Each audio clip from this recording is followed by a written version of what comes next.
Hello, welcome to the second episode of The Way of the Writer. I am your host, John Wagner, and I'm here with my co-host, James Wagner. So now we're going to talk about a few more things that we didn't talk about in our first episode. Could James tell us what the types of things we're going to talk about in today's episode? Well, dear listeners, we're going to have a fabulous show today. First up on our list of, insanity is inspiration. Now, you're probably wondering what the fuck that means. Well, as it applies to writing, basically, what inspires us to write? As in, the first thing is what inspired us to write the novel in the first place. Now, I'm reminded, I think, of an old Dean Koontz podcast where somebody asked him the same thing, where he gets his inspirations from for his books.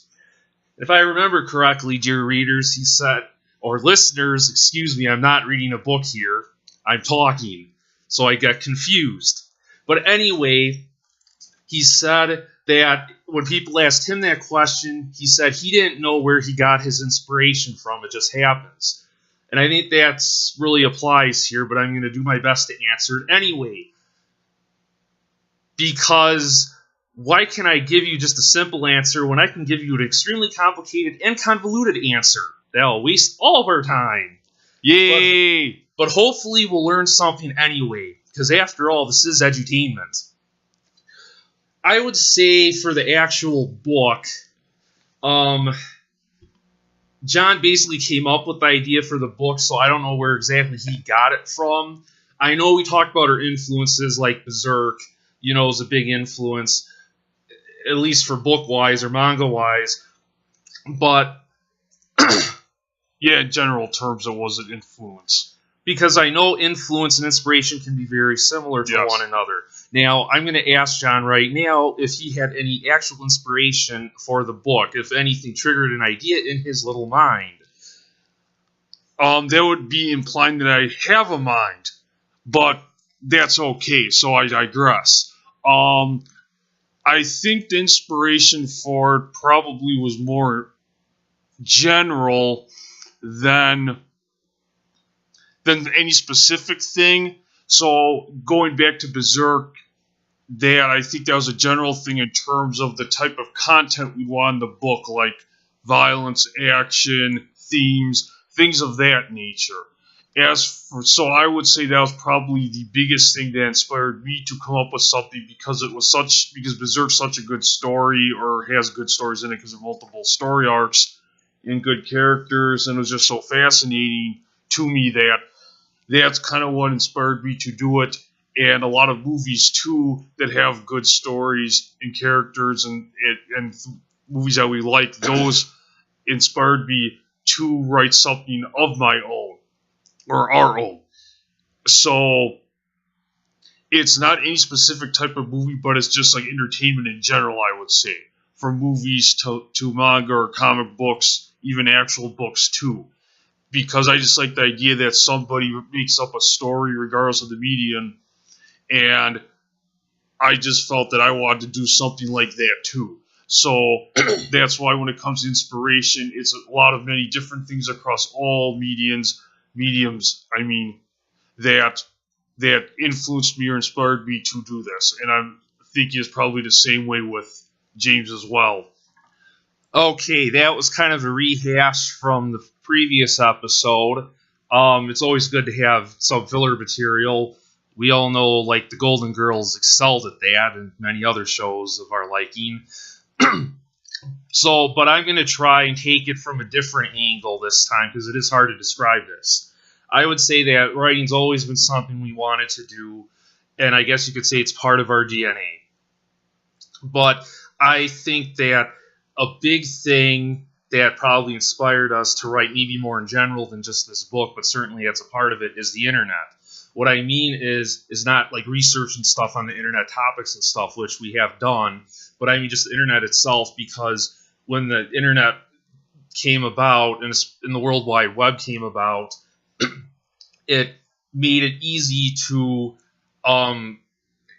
put put stuff on the internet and share things with other people. You had the whole world that could look at your stuff, and you had a much bigger audience. And this, when I mean it, is like around the time when ebooks started to become popular, because ebooks, in the last couple of years have really taken off. So a lot of people are reading ebooks and just stuff on the internet, so it's a good way to get your stuff out there, because before it was a lot harder. You had to make actually copies and share actual physical copies with people, which was tough to do.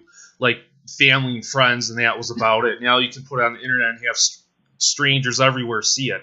Kind of like with, for example, like in the early 90s, you had a lot of metal bands do tape trading.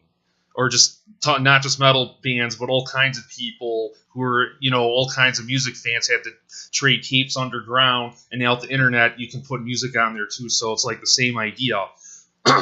Yes, the internet has completely revolutionized distribution channels, basically. Because instead of having to make copies, like James was saying, instead of having to make copies and print them out, or write them out by hand, or typing them out with a typewriter, and then having to give them to people, you can just now do it in Word and upload to the internet like DeviantArt or something, or another website. Amazon, Lulu, Smashwords, pretty much your own website, anything really. And make it accessible theoretically accessible to millions of people across the world. So even the most weird, messed up person could have a decent sized audience somewhere out there in cyberspace, folks. So it doesn't matter how niche you are, you could actually find a decent group of people out there, because the number of people out there is so big that there's a lot more people who might be interested in what you do. So that's, I think, a really big factor, is because a lot more people can see it, and then you might be able to do something with whatever you put out there. And this also applies to music and videos, in movies, and like paintings or pictures as well, photographs too. That it's easier to make it available to a mass amount of people. It's easier for them to actually see it or watch it or listen to it or whatever they do with it. So yeah, the internet changed everything. Okay, now specifically for the book, like I said, there's really nothing that actually inspired the actual book itself. But I would say, without spoiling stuff, there are things in the book that were inspired by real events or real things or ideas or whatever. And like I said, I don't want to get too much into detail on that, because it hasn't even come out yet. We're still working on the editor right now, so I don't want to spoil anything. But suffice to say is there are certain things in there that were inspired by like people or places or events. Past events, current events. In general terms, we like to take concepts from the real world that happened in the past or currently happening now, and then apply them to specific situations or characters that we make up, just to kind of reflect what's going on in the world, or what has gone on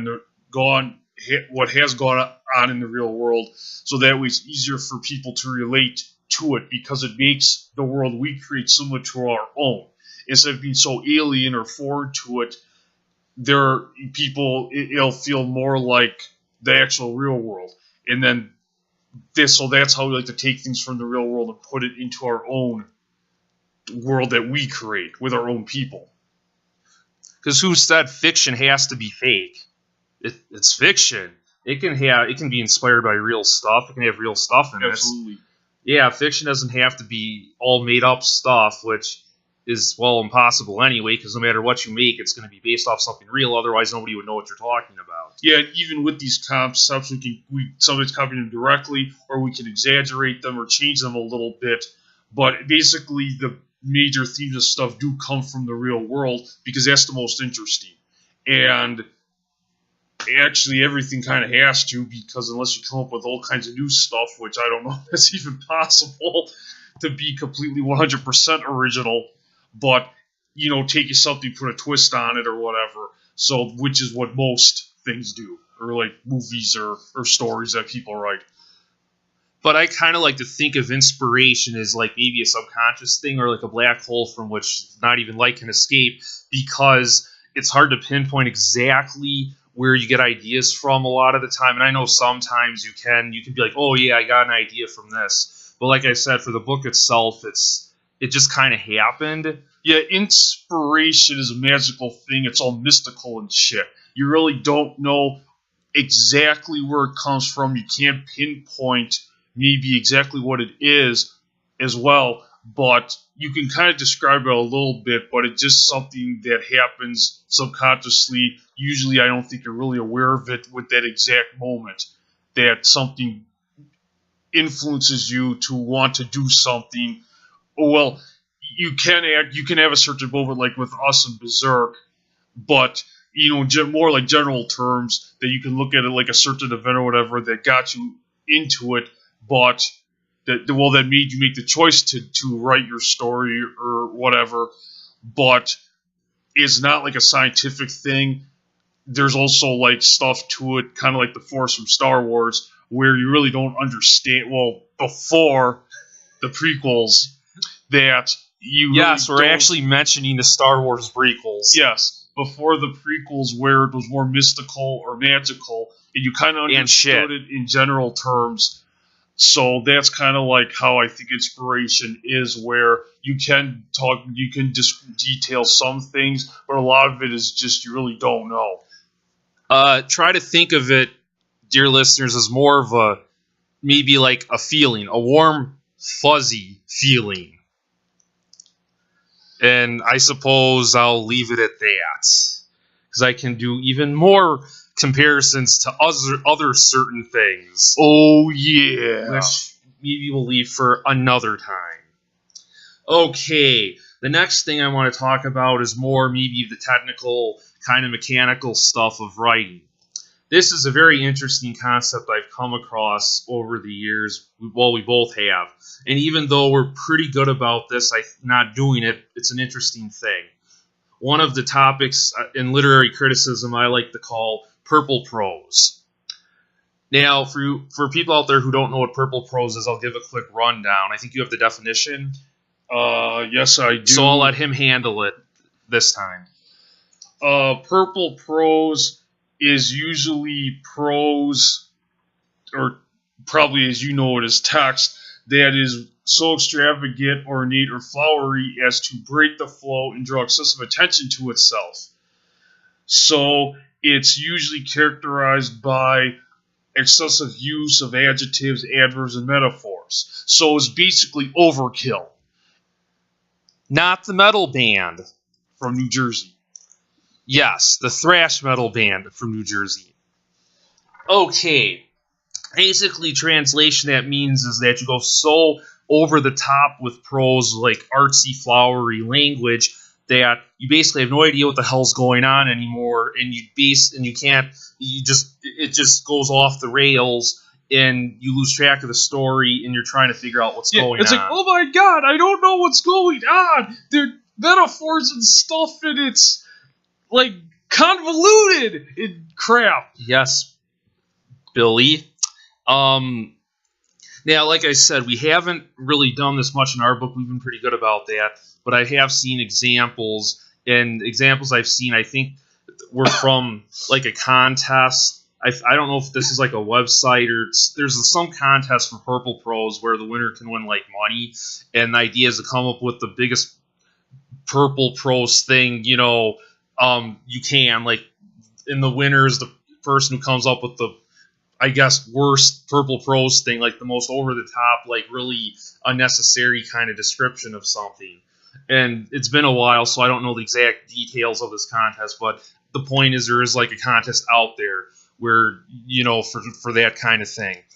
And I guess purple prose, for us, is, yes, we like to describe stuff, and there are things that do need more details than others, but there's a point where it can really get out of control. Like, you don't want to spend a whole page, describing like one thing, and it just becomes too much, and it takes away the engagement of the reader, because they're basically seeing everything or reading everything, and they're not coming up with their own stuff, like in their head, like their own pictures of things, which is what you want to do. Because it's like overcooking the pot. You don't want to overcook it. You just want to cook it enough, give people a taste, like give them the basic ideas of what you want to do, and then they can fill in the blanks themselves. That's actually a very good point. What purple prose does is that it takes the reader and puts them in a passive role as to an active one.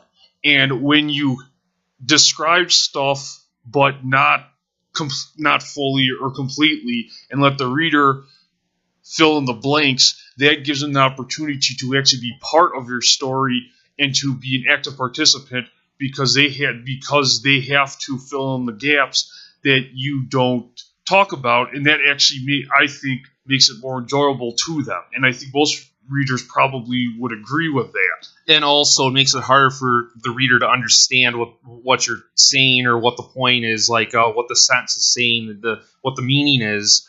And the thing is that I've never read any book where it's really been a problem. I haven't seen anything, but it's also subjective. So when I read something, I might not think it's purple prose, and when you read it, you might think it is. So it's not really a scientific, like, concrete thing. So what we like to do is give you the basic idea when we describe a person or an object or location or whatever. We kind of give you we like to give you a basic idea of what it is, and then like broad terms, like broad strokes, brush strokes, and then the reader can fill in the details.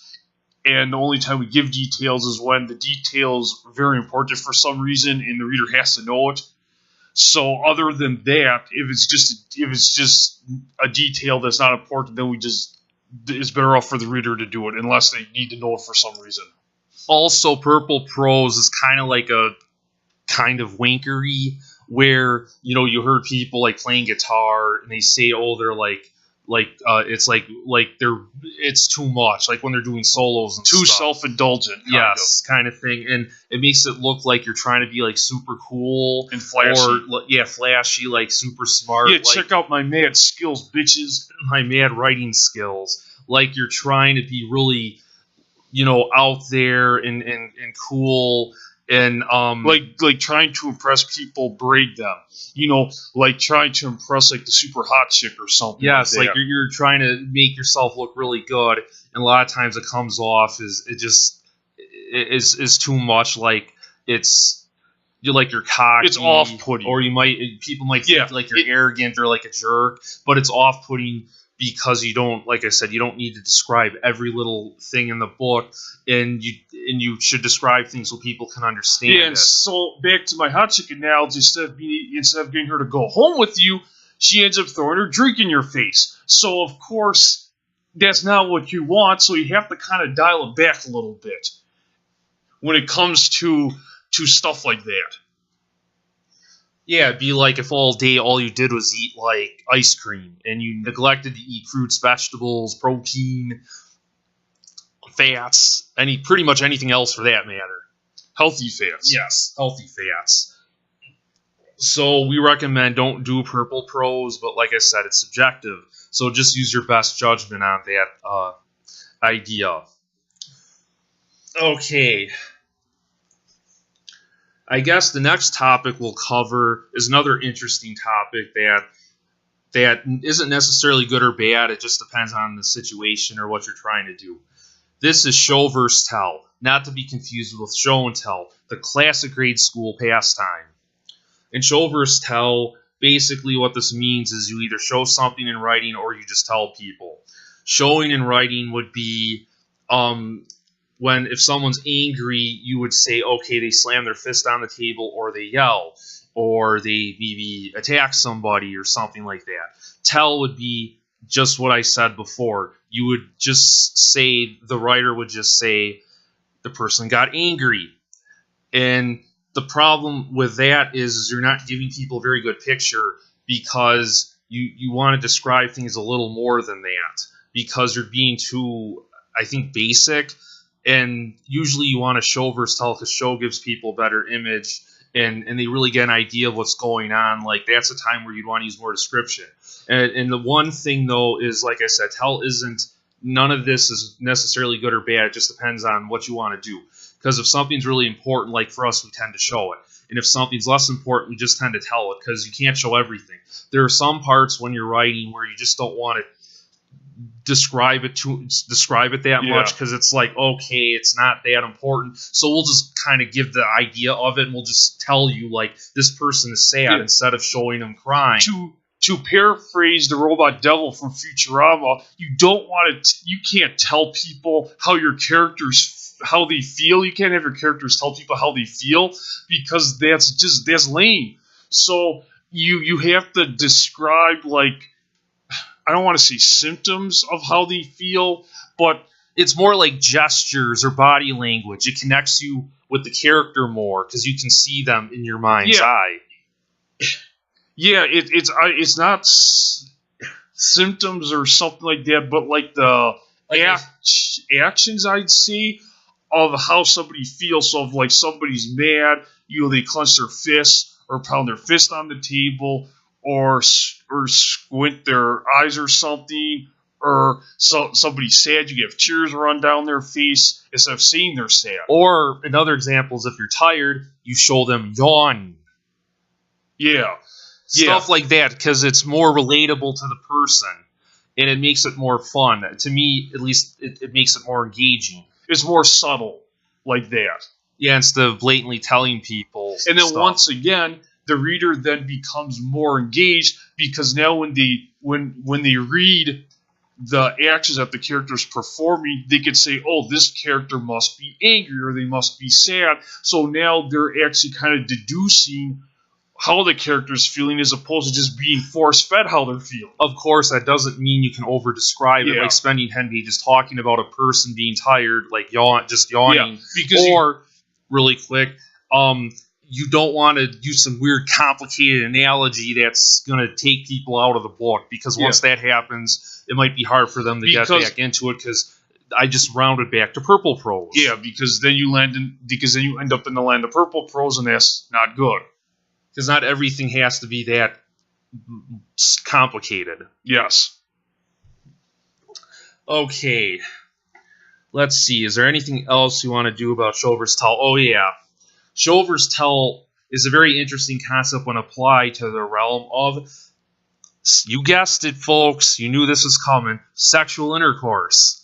Because why should you tell people these two people do it when you can show it, especially maybe in erotica, in excruciating detail?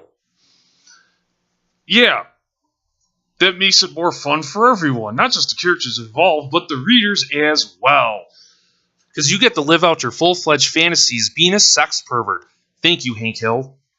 Actually, from the standpoint that reading about when you do a sex scene and you describe the stuff instead of just telling about stuff, that actually might be better than actually seeing it, because it's more of like a feeling type thing, so it actually might be better, in that regard, as opposed to watching in a movie, regular or pornographic. So, okay. So with the sex scenes, you want to describe them, but not, be so like ham-fisted with the stuff that's going on. This also applies to romance too. It doesn't have to be sexual. It can be really kind of any type of scenes, because it makes it more fun and enjoyable to the reader for them to kind of figure out what's going on as to being told. Because when you're being told, then all the magic and mystery is kind of sucked out. So when they have to fill in the blanks, it makes them part of the story in a way. Okay, I guess we'll add another topic in here, because we still have a lot of time left over, even though there really is no time limit. We'll talk about some more structural things in writing. Another thing you want to be careful of is the lengths of sentences and paragraphs.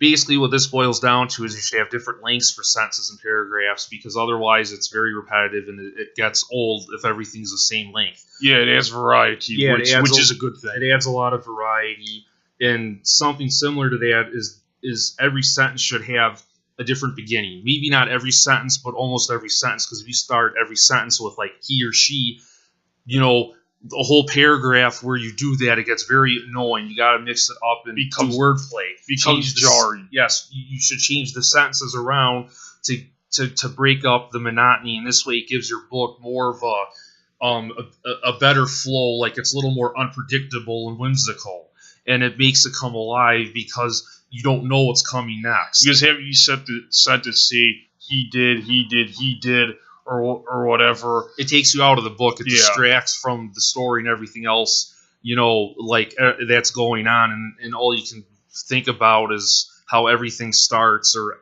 even ends. So if you mix it up a little bit, it keeps things interesting. And that's usually like a beginner, I think, kind of mistake when it comes to that. And we're pretty good about that too. I don't think we've had many problems in our book or anything else we've done. Though it is difficult to do that. It is. You have to get creative sometimes with sentences. And of course, like I said, is not every sentence has to be like that.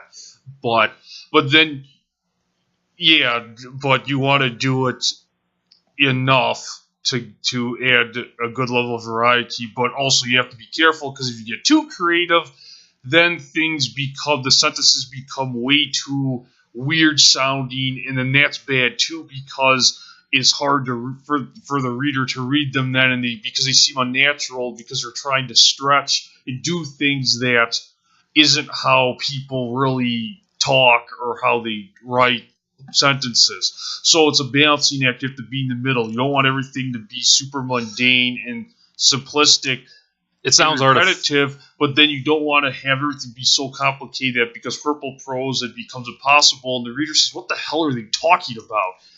And so you have to be in the middle of those two, and that can be tricky. So when it comes to structure, if you repeat yourself a lot with those things we just mentioned, it becomes very artificial or automatic, like a robot or something wrote it, which robots can write, and we'll see what artificial intelligence comes up with later. They might put us all out of business. Who knows? That would really suck. Yes, but the point of this is variety is the spice of life, much like how rosemary is the spice of chicken. Yep. Yep. Okay, let's see. Is there anything else? Yeah, is there anything else you want to talk about?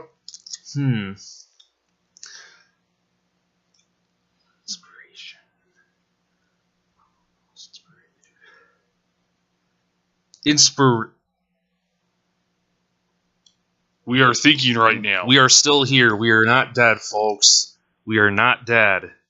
Let's see.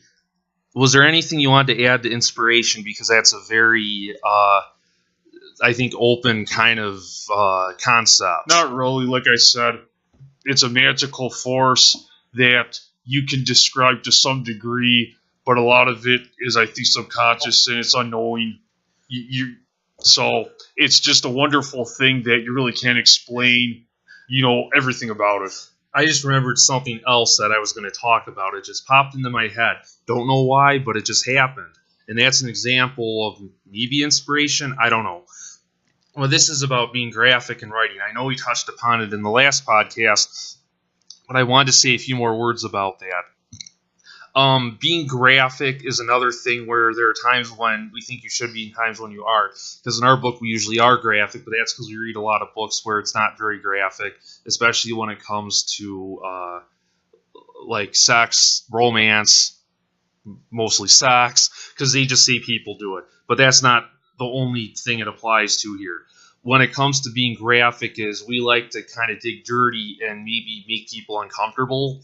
Now, our goal isn't to make people vomit, although that might be a bonus, or people pass out or get sick, violently ill or whatever.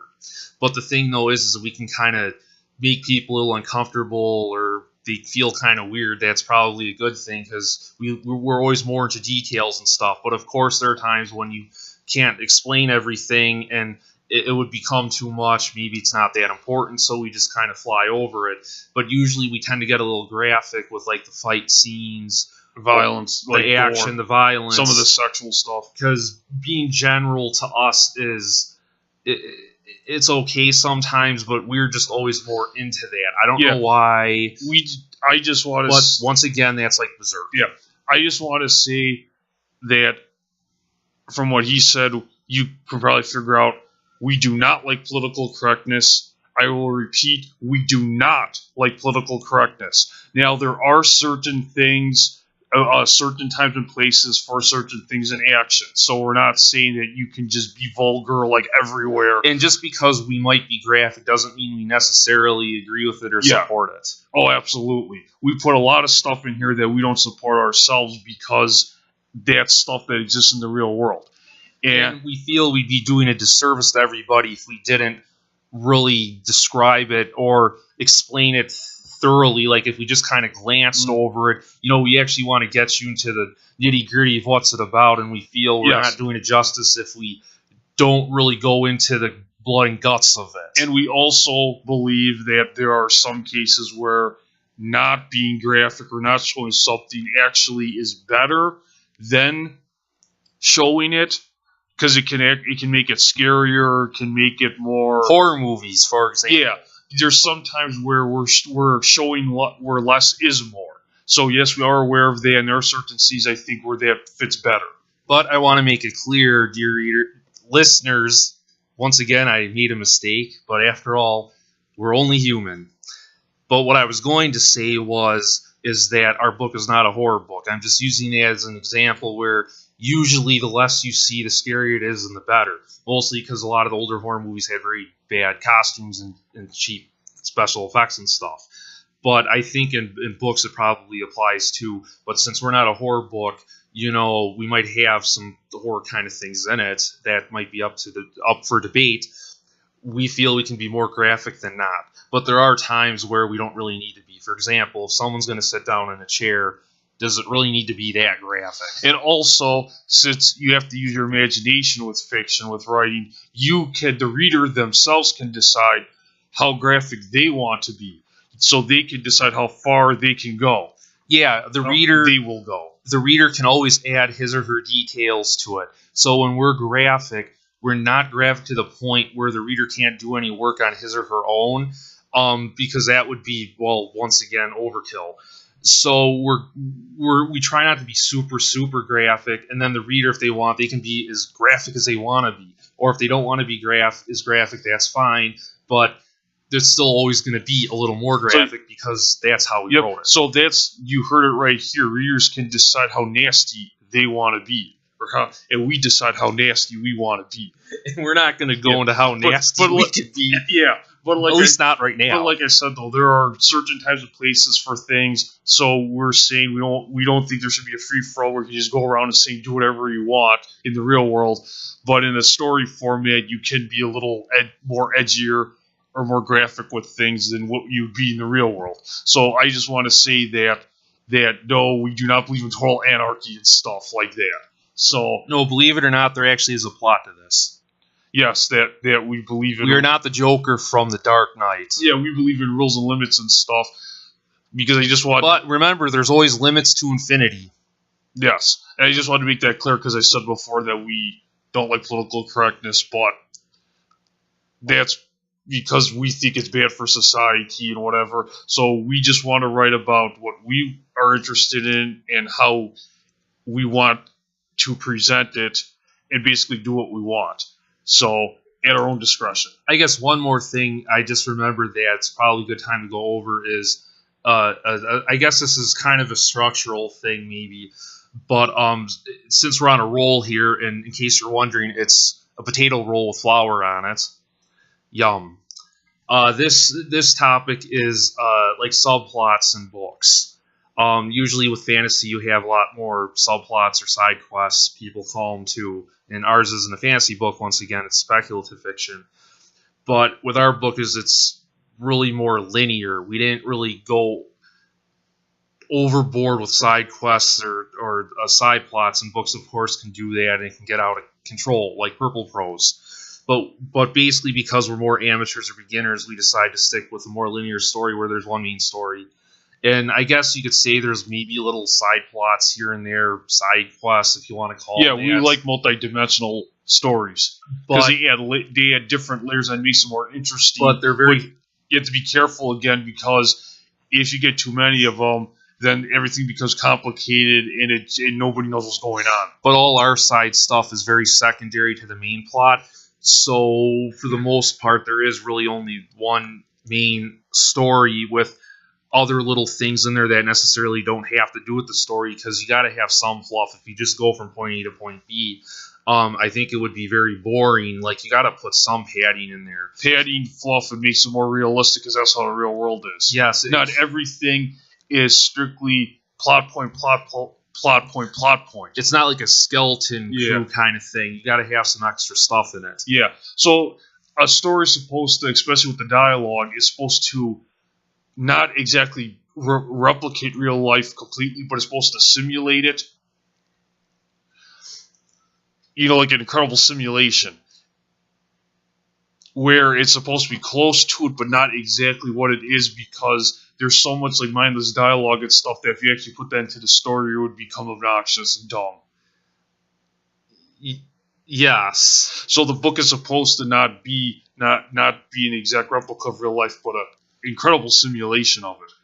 So you're not going to have all the little intricacies of real life, or a lot of other books that have a lot of plots going on at once. And there's, of course, lots of examples out there, like I believe Game of Thrones is like that, the Wheel of Time, where they have a lot more subplots and side quests and stuff. So we kind of stuck more to one path here, but I think some of it might be because we're just starting out, but also because we're kind of interested in that. We don't like to multitask like that, because we might forget something. We kind of like to stay with one thing and make it interesting, and then when we're done, go to the next thing.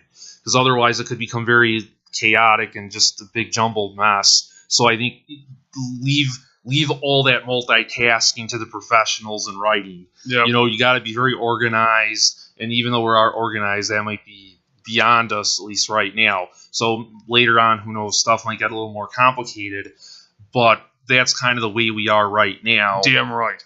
Yeah, so I don't want to make it look like we're like incompetent, because I would say we're just still learning like everybody else, because you got to admit your mistakes and stuff. We're learning.